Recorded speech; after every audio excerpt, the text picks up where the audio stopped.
सभी दोस्तों को नमस्कार। तो आज हम हैं खैरमपुर धरने के अंदर। तो यहाँ पर किसान नेत्री कहें, कवित्री कहें, हमारे साथ रिमन नैन जी पहुँच रही है। तो इनसे बात भी करते हैं, मुलाकात भी करते हैं। हाँ जी नमस्कार जी, राम राम।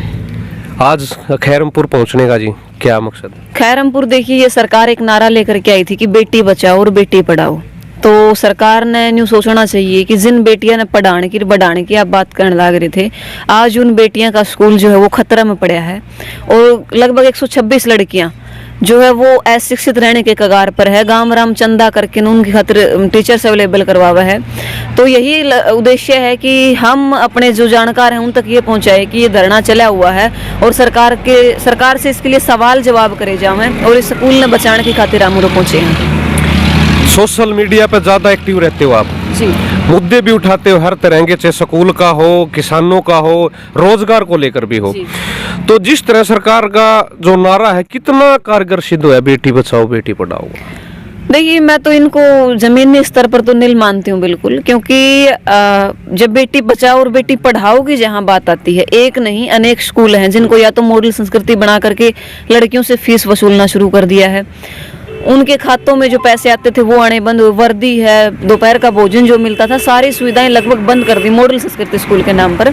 और उसके साथ साथ मैं आपको बता देना चाहती हूँ, किसान आंदोलन के दौरान बेटियों के ऊपर इतने केस लगाए कि बेटियां किसी ढंग की यूनिवर्सिटी के अंदर एडमिशन तक नहीं ले सकती, बेटियां पढ़ने के लिए बाहर तक नहीं जा सकती। तो कहाँ पर, मैं तो इसको बिल्कुल जमीनी स्तर पर तो इनको असफल मानती हूँ।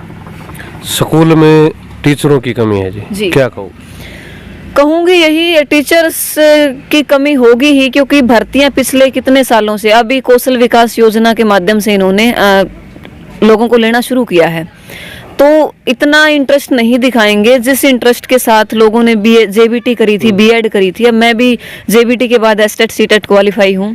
तो अब भर्तियां नहीं आ रही, तो भर्तियां नहीं निकालेंगे तो टीचर्स कहाँ से होंगे? जो पुराने हैं उनको रिटायर करते जा रहे हैं, उनको एक तरीके से कोई ना कोई कमियां निकाल करके उनको कॉन्ट्रैक्ट बेस के ऊपर रख रहे हैं।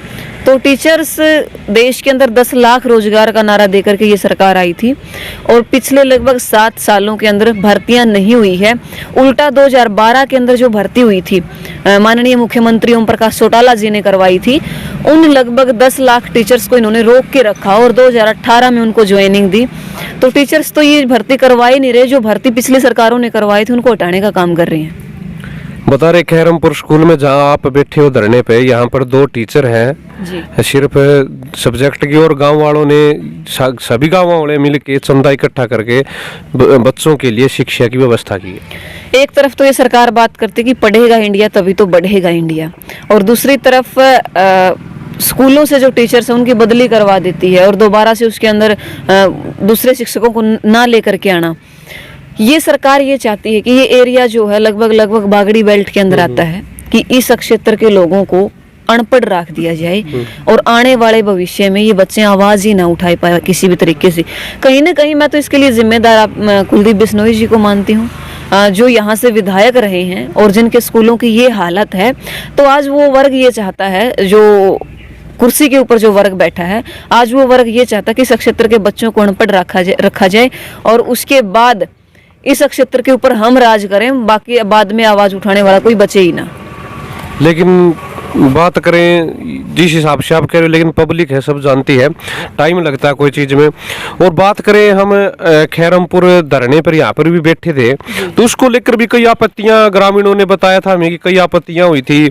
शायद आपकी नॉलेज में हो, खड़ा कर दिया गया, भैया धरने से खड़े हो जाओ, धमकियाँ दी गई, उसके बारे में क्या कहोगे जी आप? हर जगह किसी भी चीज को उखाड़ने वाले ज्यादा मिलते हैं और लगाने वाले कम मिलते हैं। तो उखाड़ने वाले 2-4 लोग जब हमारे बीच में शिफ्ट किए जाते हैं तो वो 2-4 लोग 10-20 लोगों को अपनी ओर मिलाते हैं और उस चीज को उठाने का प्रयास करते हैं। यही इस धरने के साथ भी हुआ।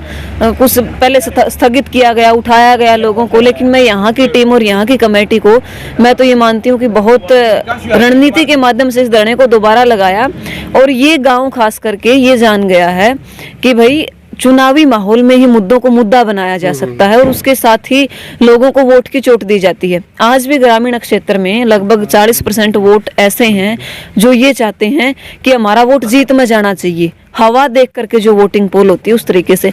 और मेरे ख्याल से ये धरना यदि खैरमपुर के अंदर लगाई उस हवा को परिवर्तित करने का काम करेगा। क्या कहोगे जी हमारे दर्शकों को यही कहूंगी, धरना है, बेटियों की बात है और इसके ऊपर अपनी संख्या बढ़ाइए, इस धरने को एक मुद्दा बनाइए।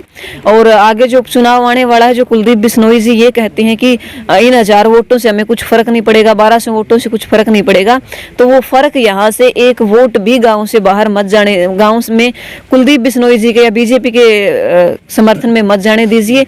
इनको अपने आप पता चल जाएगा कि जनता के साथ जैसा करोगे वैसा ही आपको भरना पड़ेगा। समय देने के लिए धन्यवाद जी, आपका भी बहुत बहुत शुक्रिया।